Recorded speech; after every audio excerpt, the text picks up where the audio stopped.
¿Por qué la caja negra de Darwin? ¿Por qué se empezó a hablar de este tema? De hecho, la caja negra de Darwin es el título de un libro escrito por Michael J. Behe, que es un bioquímico norteamericano, profesor en la universidad. Él es católico, pero él es uno de los principales proponentes del movimiento del diseño inteligente. Y escribió este libro, que se titula precisamente así, La caja negra de Darwin, que curiosamente está traducido al español. No solo está en inglés como la mayoría de los libros de diseño inteligente. Y él dice que las células vivas que constituyen nuestro organismo y todos los organismos de los seres vivos, animales, vegetales, bacterias, hongos, etc., esas células vivas eran en la época de Charles Darwin, el autor del El origen de las especies, eran como cajas negras. No se sabía lo que tenían dentro. Darwin, en su época, la tecnología científica de la época en que Darwin escribe su libro, los microscopios que había en aquella época no permitían observar lo que había dentro de la célula. Entonces, para Darwin y para sus contemporáneos, la célula era como una gotita de grasa, una gotita de aceite, con un núcleo, algo más pequeñito, más oscuro en su interior, pero nada más. No se sabía nada de mitocondrias, de orgánulos, no se sabía nada de retículo endoplasmático, aparato de Golgi, de todas las estructuras del ADN, no se sabía nada. ¿Darwin habría propuesto su teoría de la evolución de las especies hoy, con lo que sabemos de la célula? La caja negra de Darwin se destapó. Hoy tenemos microscopios electrónicos que consiguen más de 1 millón de aumentos. Hoy tenemos aparatos incluso casi para fotografiar los átomos que constituyen la materia. Y la caja negra de Darwin que se ha destapado, dice Michael J. Behe, demuestra no evolución ciega, sino inteligencia que sabe dónde va. Eso es lo que él explica precisamente en ese libro. En este libro, que como digo, repito, está traducido al español.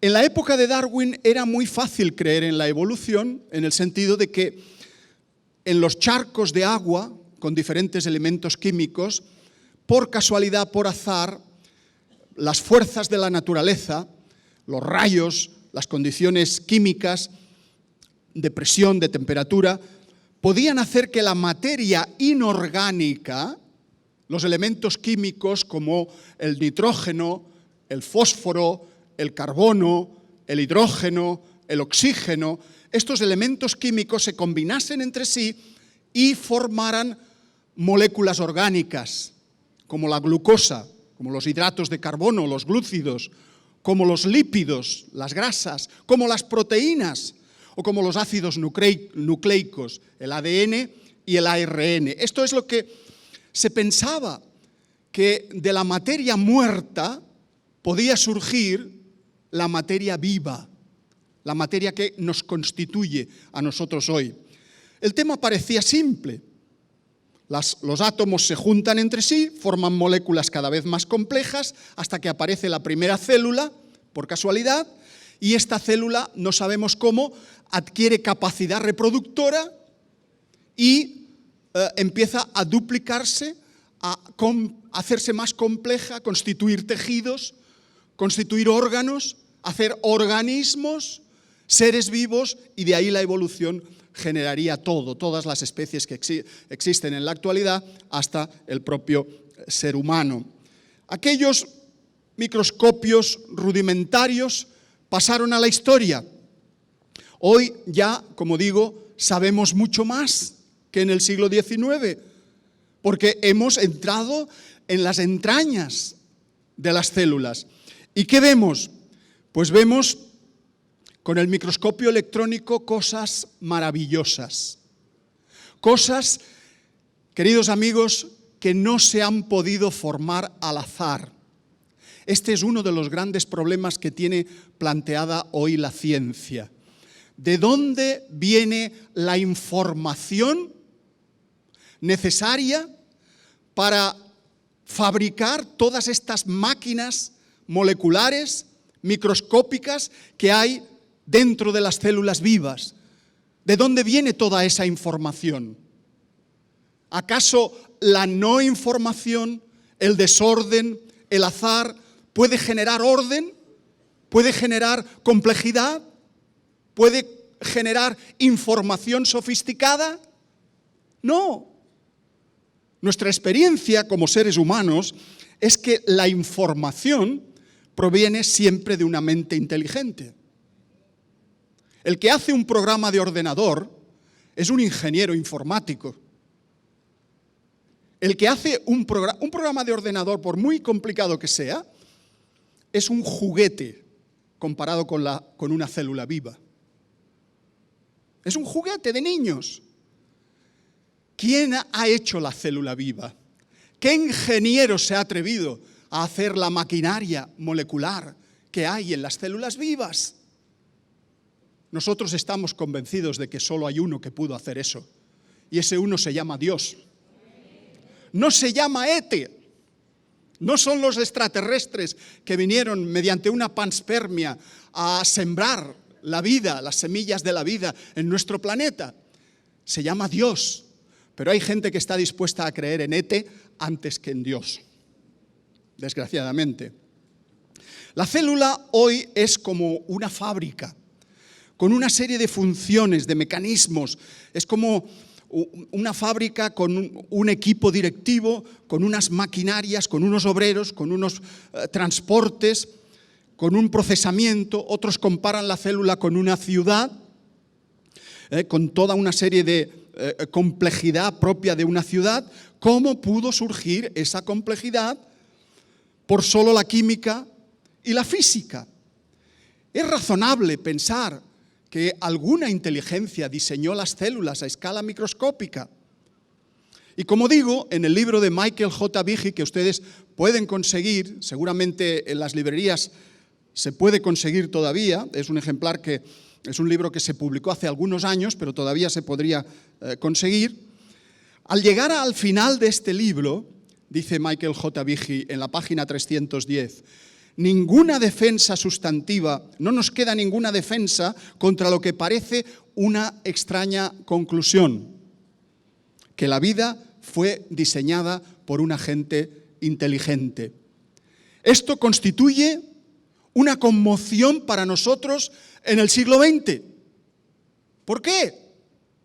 Porque estamos acostumbrados a pensar que la vida deriva de simples leyes naturales.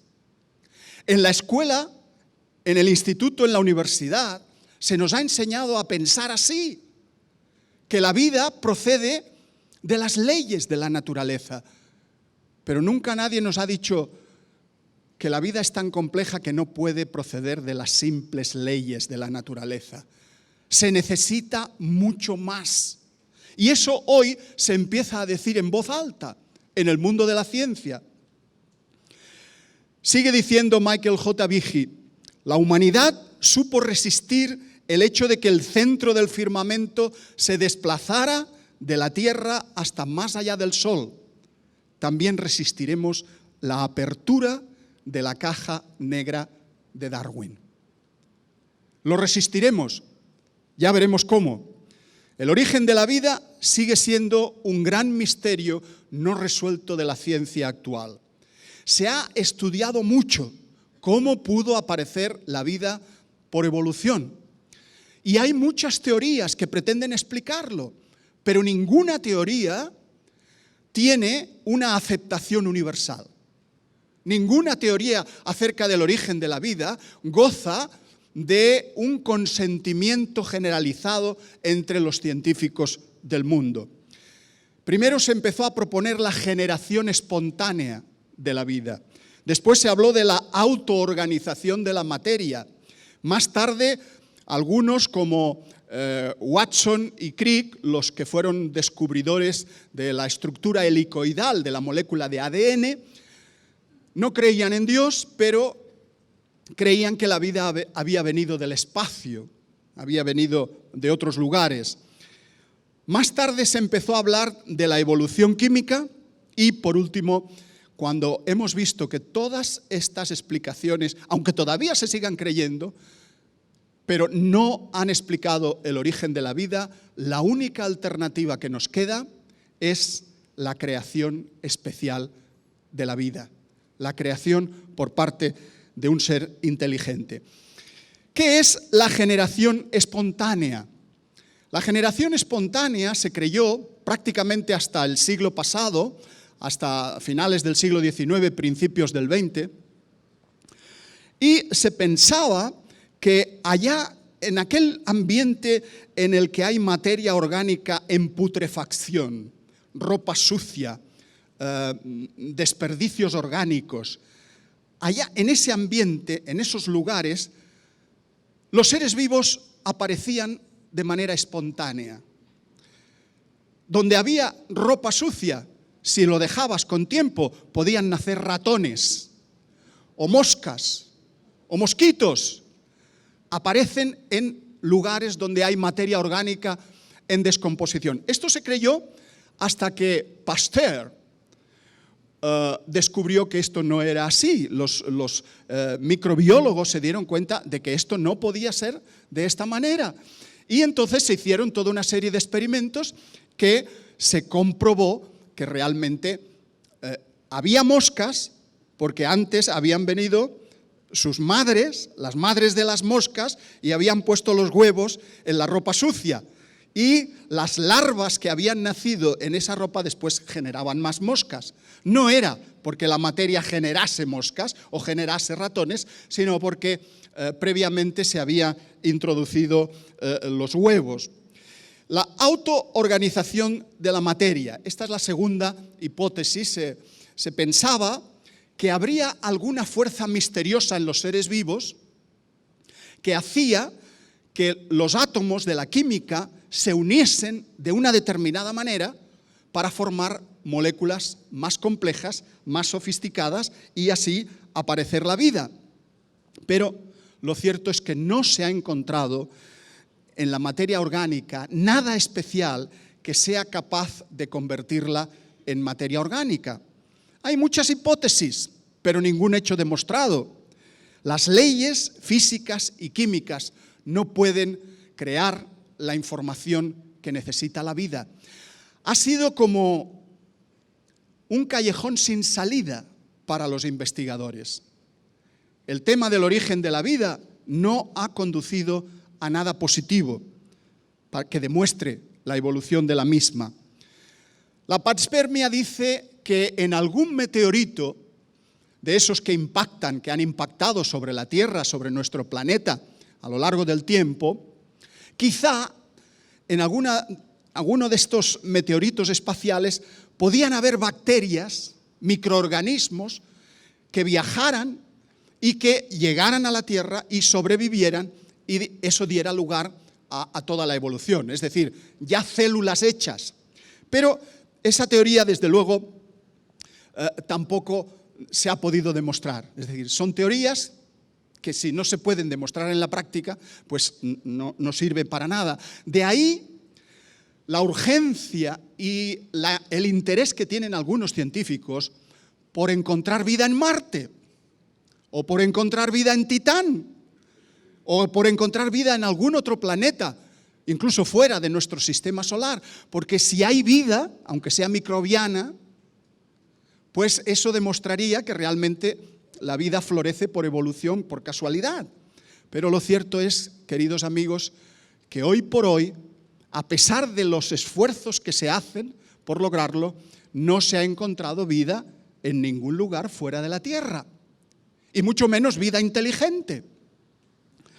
Los experimentos de la evolución química, el más famoso es el experimento Miller-Urey de los años 50, todavía se sigue estudiando en los libros de texto de nuestros alumnos, de los adolescentes. Pero realmente, ¿qué supuso el experimento de Miller-Urey? Consiguió crear, mediante descargas eléctricas, mediante una trampilla, mediante una serie de productos químicos que se le añadieron, pues se dio lugar, aparecieron aminoácidos. Saben ustedes que los aminoácidos son los eslabones de las proteínas. Una proteína es como un collar de perlas, cada perla es un aminoácido. Hay aminoácidos de 3 carbonos, pero hay aminoácidos que tienen 7 carbonos. Bien, los experimentos de Miller jamás sobrepasaron los aminoácidos de 3 carbonos. Por supuesto, jamás se obtuvo una proteína. Eso ni pensarlo, una proteína. Es decir, se le dio mucho bombo a aquellos experimentos, pero hoy, después de todo el tiempo transcurrido, sabemos que mediante bombardeo de productos en el laboratorio no aparece ninguna proteína nueva, no aparece ningún ácido nucleico, por supuesto no aparece ninguna célula. Hoy se habla mucho de crear vida en el laboratorio y hay anuncios en periódicos, en prensa, que nos dicen «se ha creado vida en tal laboratorio». Y cuando usted estudia, analiza un poco más qué es lo que se ha hecho, descubre que lo que se ha hecho es tomar células que ya existían y cambiar trozos de su ADN, cambiarle cositas para que produzcan algo que nos interesa, insulina, productos para enfermos, pero no es que se haya creado vida en el laboratorio, lo que se ha hecho es manipular la vida que ya existía para crear lo que a nosotros nos interesa. Las células tienen, como digo, muchos más aminoácidos de los que se obtuvo con este experimento. Y nunca, por supuesto, se han obtenido los demás componentes de las células vivas. Además, en este experimento se asumió que la atmósfera de la Tierra primitiva no era oxidante como la actual, no tenía oxígeno, sino que era reductora, tenía hidrógeno, tenía otras sustancias. ¿Qué hubiera pasado si la atmósfera de la Tierra primitiva hubiera contenido oxígeno? Que los mismos productos, esos aminoácidos de 3 carbonos que se formaron, hubieran sido destruidos por el oxígeno. Los mismos elementos que hubiesen formado esas moléculas las habrían destruido por completo. Si hubiera habido oxígeno libre, no se habrían podido sintetizar esas moléculas orgánicas. Y por tanto se supuso que en vez de oxígeno lo que habría sería hidrógeno, metano, amoníaco, monóxido de carbono, etc. Pero estos elementos, si hubieran estado en presencia del oxígeno, pues hubiera sido del todo imposible. Si la atmósfera del pasado hubiera sido oxidante, la evolución química no habría sido posible.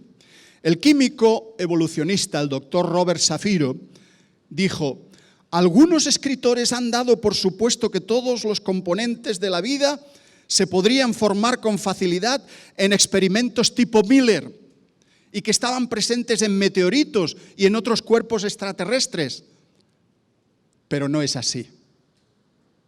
Y él es un evolucionista.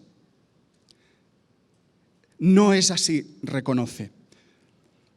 ¿Por qué durante tantos años los estudios sobre el origen de la vida han sido infructuosos? ¿Por qué no han dado buen resultado? ¿Será porque la vida no evolucionó al azar a partir de la materia inorgánica? ¿Será porque la vida fue diseñada inteligentemente? ¿Será porque alguien creó la vida? Quizá el autor de la vida.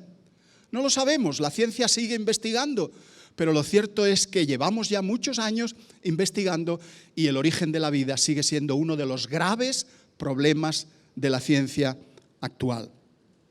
Si descartamos todos esos intentos, solo nos queda el de la creación especial.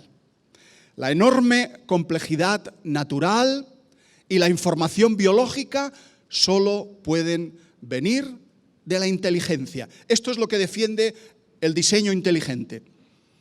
Hay complejidad en todos los niveles de organización de la materia.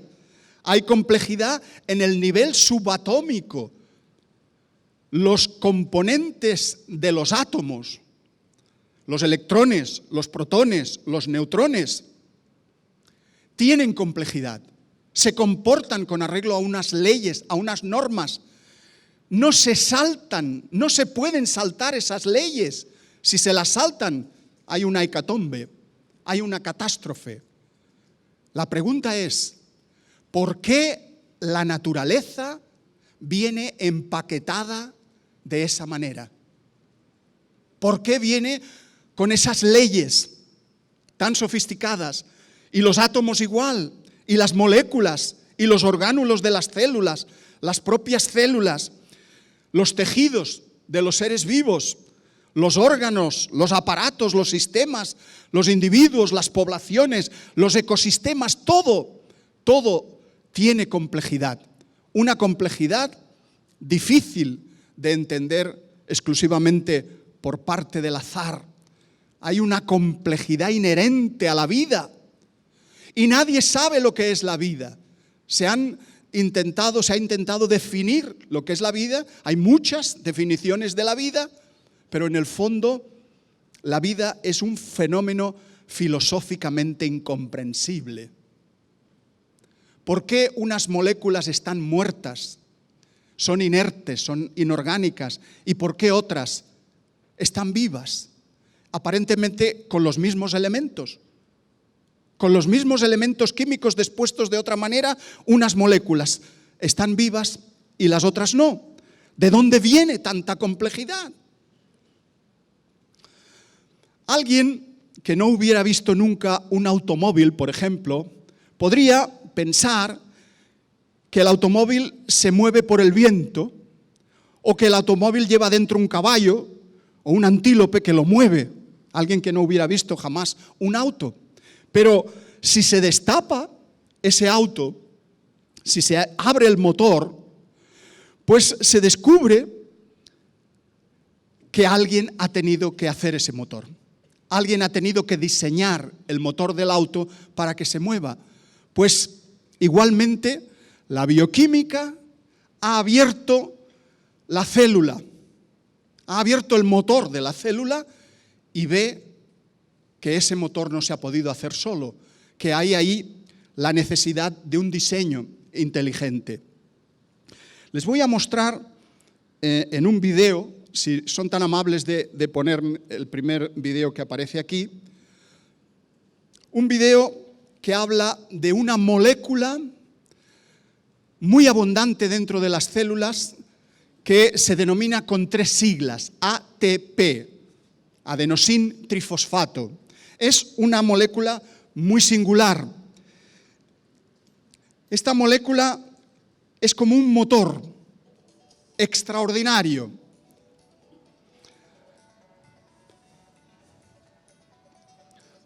La anterior.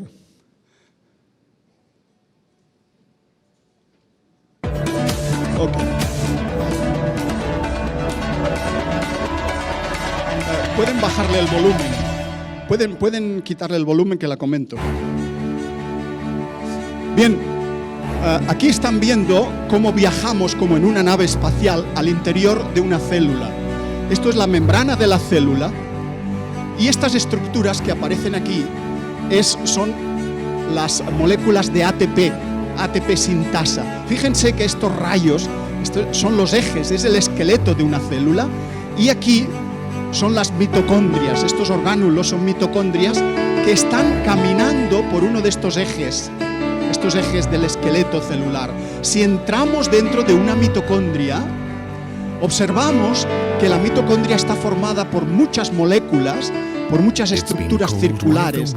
Y entre esas estructuras circulares aparecen esto que parecen los tapones de botella por fuera, pero por dentro tienen toda una estructura.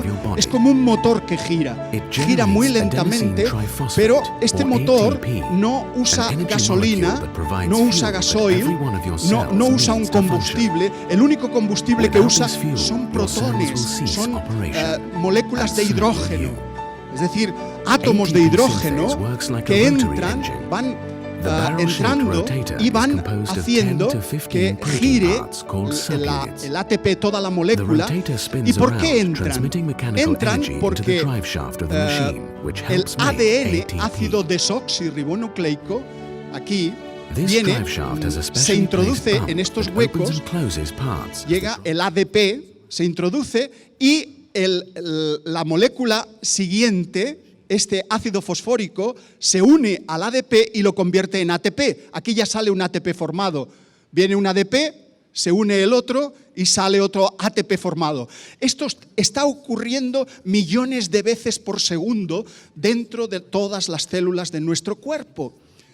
Es una máquina. Si nosotros pudiésemos conseguir energía simplemente con átomos de hidrógeno, no habría pobres en el mundo. Todo el mundo tendría alimento. Esto lo están haciendo las células desde que Dios las creó. Es algo maravilloso, hermanos. ¿Cómo se ha podido formar estas estructuras tan sofisticadas que funcionan con una energía que todavía no hemos alcanzado a aplicar, pero que está funcionando desde la noche de los tiempos? Funciona sin parar, de día y de noche, dentro de las mitocondrias de nuestras células.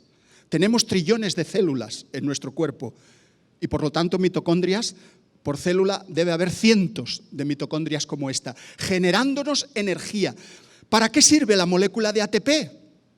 Para darnos fuerzas para vivir. Es la energía que nos mantiene vivos. Ese es el ATP. Es nuestro combustible.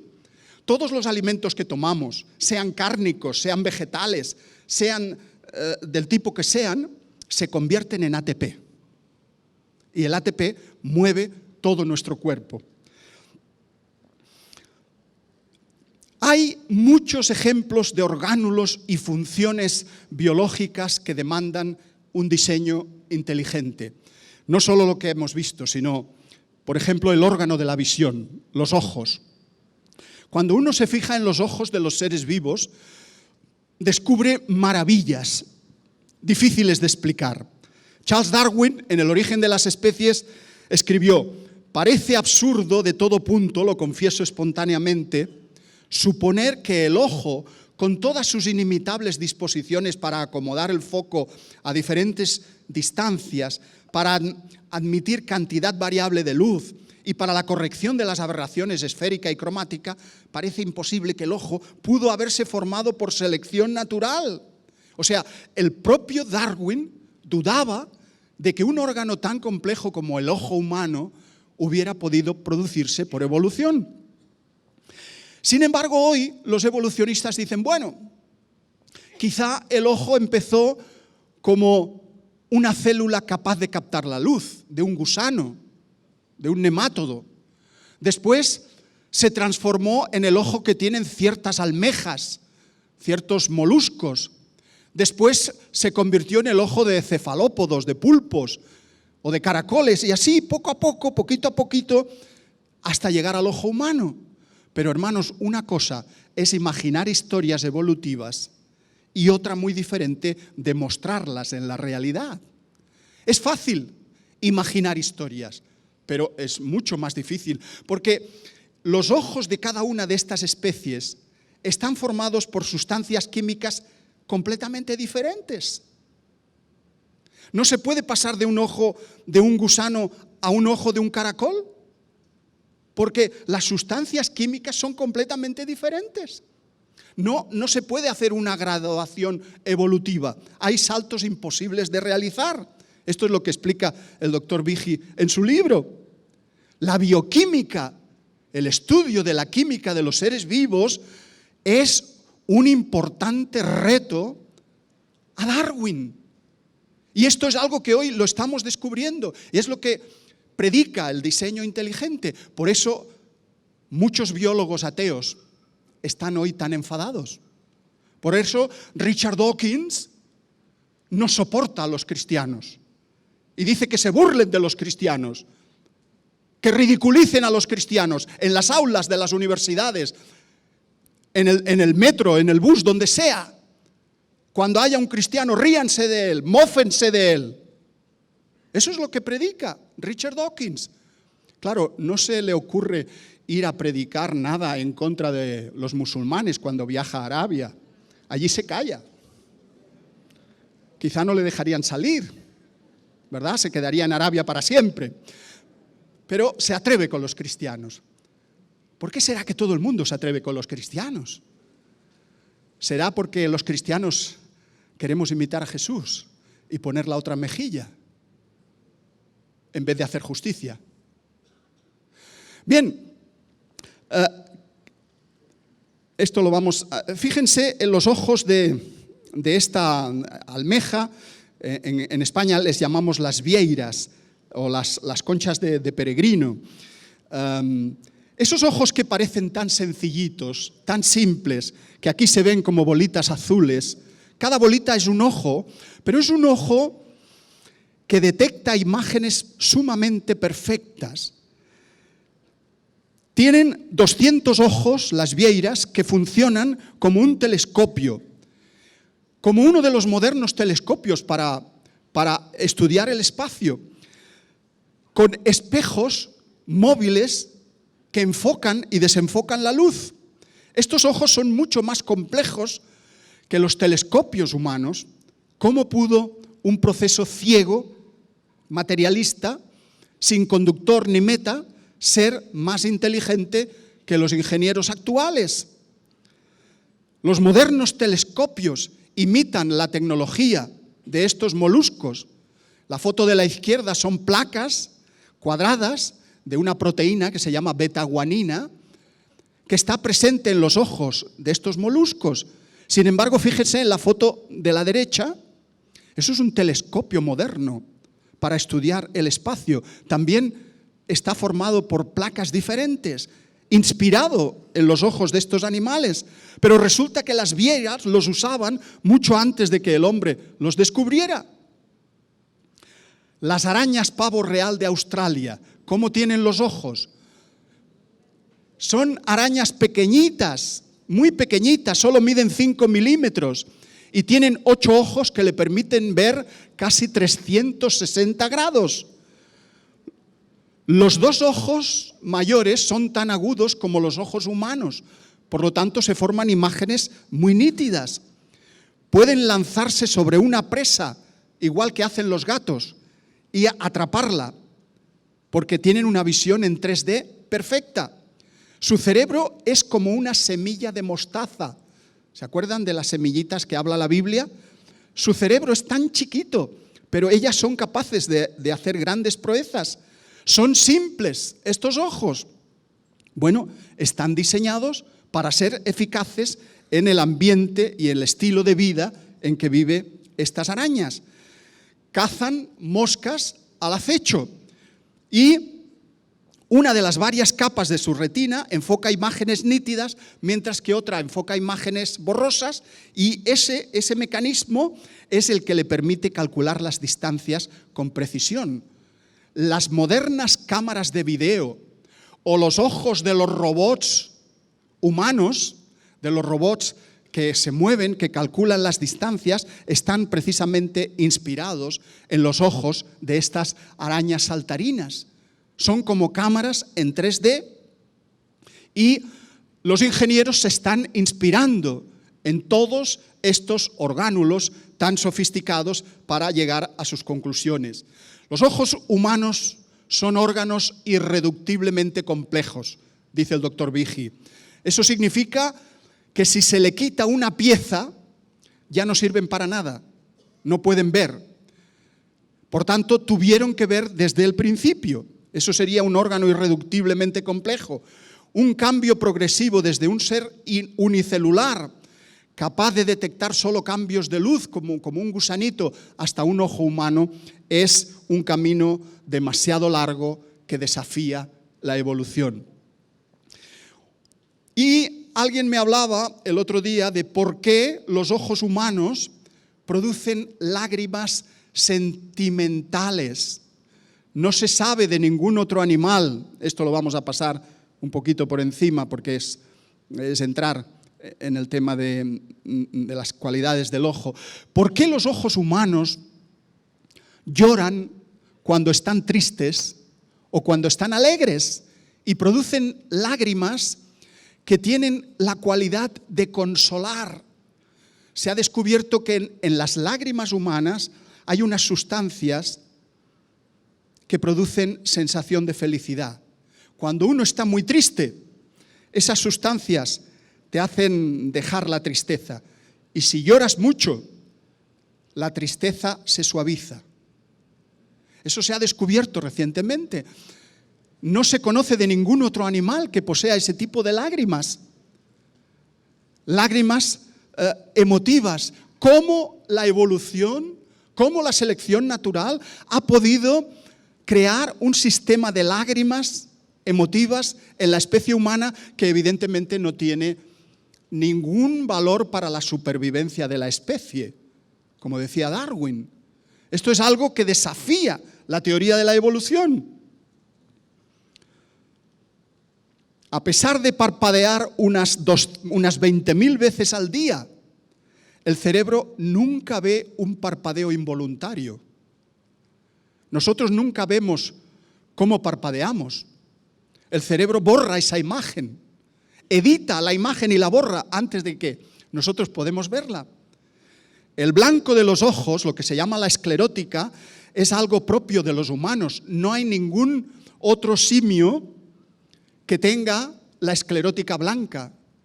Los chimpancés, los orangutanes, los gorilas, los bonobos tienen la esclerótica negra.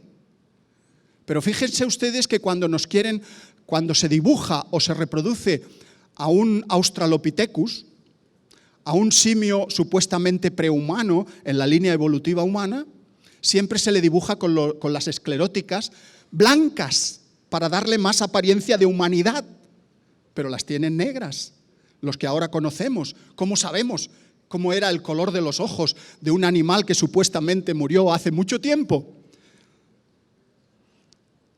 El iris puede usarse como huella dactilar, eso ya lo sabemos hoy. La retina está formada por células extraordinarias. Por tanto, los ojos han sido señalados como órganos diseñados con propósito y que no son el producto de la casualidad. Hay muchos otros órganos así. Vigi se refiere al flagelo bacteriano.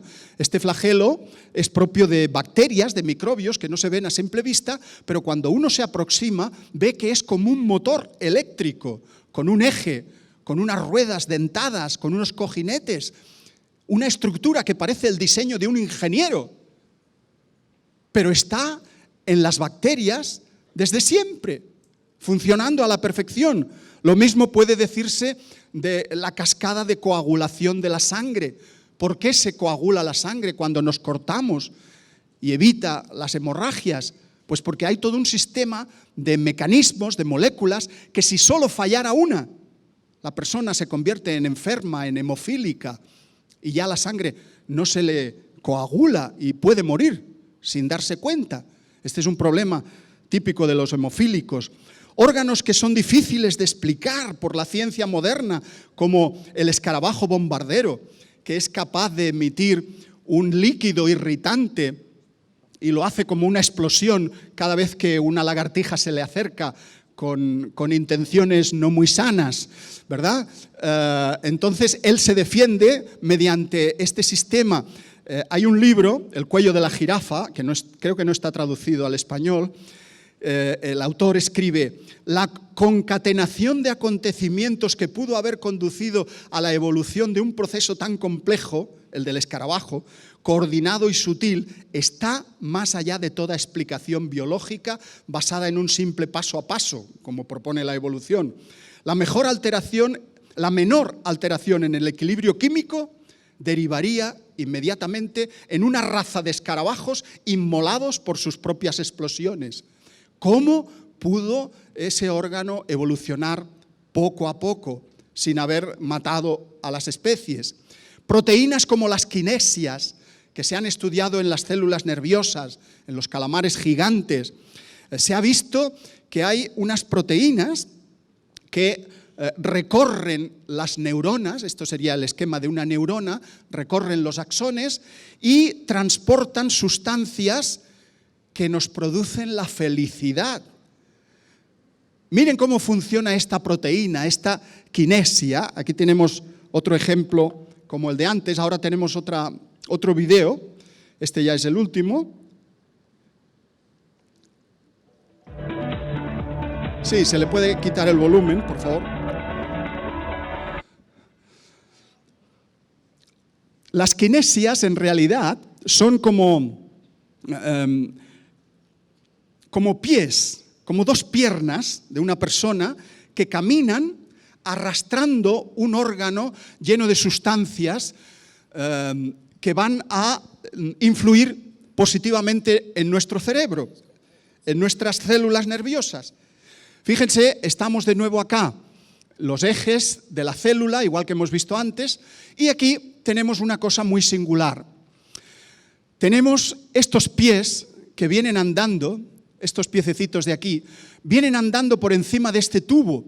Este tubo es el esqueleto de la célula, pero resulta que el tubo se está construyendo con esta especie de ladrillos, de proteínas que se van pegando, y a medida que se construye el tubo, los pies avanzan con una especie de patas largas que transportan ese saco de sustancias para influir en el cerebro y producirnos la felicidad. Los momentos de felicidad se consiguen porque esas sustancias son transportadas por estas kinesinas, por estos pies. Fíjense ustedes cómo funciona esto. Toda esta bola, toda esta bolsa está llena de lo que se llama la sustancia de la felicidad de nuestro cerebro. Y eso tiene que llegar a un lugar determinado de la célula para vertirse al exterior y hacer su efecto. ¿Quién hubiera podido pensar que esas estructuras se han hecho solas? Por azar, por casualidad. Es algo que nos hace reflexionar, nos hace pensar mucho en que esto requiere una inteligencia de un ser superior. Eso está ocurriendo dentro de nuestras células nerviosas y de las células nerviosas de muchos organismos millones de veces. En muchas ocasiones está ocurriendo lo mismo. De manera que, ¿cómo se generó este mecanismo? ¿Por azar o por diseño inteligente? Tenemos en la naturaleza lo que se llama la biomimética, la ciencia que reproduce cosas que están en los seres vivos y se utilizan para la tecnología humana. Por ejemplo, crear refrigeración sin necesidad de crear, sin ventiladores, sin aparatos de aire acondicionado, simplemente mediante tabiques circulares que permiten la circulación del aire. Esto es algo que ya lo sabía, por ejemplo, Gaudí, cuando hizo la Pedrera en Barcelona. O tejidos para bañadores que imiten la piel del tiburón. O cinta adhesiva que imita las patas de los camaleones, que se pega a las paredes. O turbinas como las muescas de las aletas de las ballenas. O pinturas que repelen el agua como lo hace la piel de la flor de loto. O recolectores de agua de niebla y de humedad ambiental como la piel externa, el exoesqueleto de algunos escarabajos del desierto, o vehículos que funcionan mediante la fotosíntesis, mediante descomposición química. Hoy el ser humano ha conseguido construir máquinas tan pequeñas, nanomáquinas, un nanómetro es la millonésima parte de un milímetro, y ha conseguido hacer máquinas como autos, como carros con 4 ruedas. Se han creado nanomáquinas capaces de taladrar, de perforar las células cancerígenas y de matarlas en 60 segundos. Estructuras que entran en la célula cancerígena y la destruyen. En el diámetro de un cabello humano caben 50.000 de estas máquinas. Imagínense ustedes si son pequeñas. Pues bien, estas sencillas máquinas creadas por el hombre, las nanomáquinas, son como juguetes infantiles cuando se comparan con lo que funciona dentro de las células de los seres vivos. Son como cosas sencillísimas. Los seres vivos tienen complejidad muy superior. La cuestión es si los más brillantes científicos actuales lo único que han conseguido hacer son como juguetes sumamente simples. ¿Qué se requiere para hacer las nanomáquinas que existen dentro de las células de los seres vivos? Pues se requiere un diseño deliberado. Conclusión, hoy sabemos lo que Darwin no podía saber. En las células de los seres vivos hay almacenada una cantidad inconcebible de información. La información es algo inmaterial y no es una propiedad de la materia. La materia es incapaz de producir algo así como la información, pero la información solo puede crearla una inteligencia y una voluntad. El microbiólogo Louis Pasteur dijo: la vida solo puede venir de la vida. Solo uno puede decir: yo soy la vida.